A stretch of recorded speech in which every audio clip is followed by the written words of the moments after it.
নবী গো জীবনে আপনাকে দেখি না,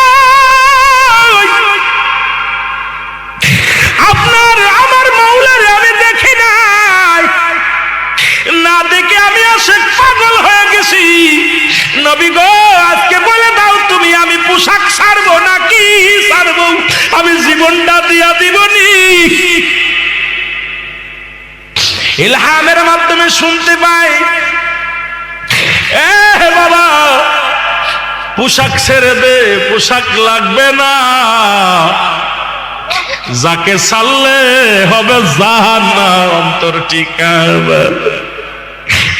এই দুনিয়ার সব ছেড়ে দে রে হুজ্জাব, তবু কালেমা ছাড়িস না, নবীর তরিকা ছাড়িস না। হুজ্জাব এই আওয়াজটা কানে কে যেন বলছে, সঙ্গে সঙ্গে পণ্যের কাপড়টা ছেড়ে দিয়া পাগলের মতো কাঁদতে কাঁদতে